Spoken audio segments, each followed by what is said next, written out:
এবার ছাগল কাণ্ডে আলোচিত মতিউর নয়, বরং প্রশ্নফাঁস কাণ্ডে আবেদ আলীর গল্প সামনে এসেছে।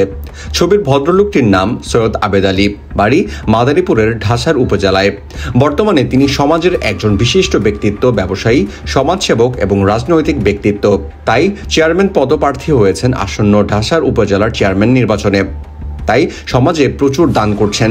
নিঃসন্দেহে তিনি একজন ধনী ব্যক্তি। ছেলেকে দামি গাড়ি গিফট করেছেন।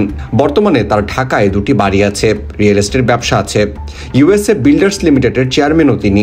আর সম্প্রতি কুয়াকাটায় একটি বড় হোটেল দিয়েছেন। খোলা মাঠে নামাজ পড়ছেন, যোগাযোগ মাধ্যমে সেই ছবিও আপলোড দিচ্ছেন। আবার দেশের বড় বড় ব্যক্তিদের সাথে তার ছবিও আছে। সুতরাং বলা যায় বর্তমানে তিনি সমাজের একজন ক্ষমতাবান ব্যক্তি হয়ে উঠেছেন। এবার তার গোপন তথ্যে যাই। এই ক্ষমতাবান ব্যক্তিটাই কয়েক বছর আগেই ছিলেন সামান্য একজন সরকারি গাড়ির ড্রাইভার। সচিবের ব্যক্তিগত গাড়ি চালাতেন তিনি। আবার বিসিএস, বিপিএস পরীক্ষা সহ প্রায় 30টি চাকরি নিয়োগের পরীক্ষার প্রশ্নফাঁস কাণ্ডে তিনি জড়িত ছিলেন। এমন একজন ব্যক্তি আজ আঙ্গুল ফুলে কলা গাছ হয়েছেন, অথচ এতে সাহায্য করছেন দেশের বড় বড় দুর্নীতিবাজরাই।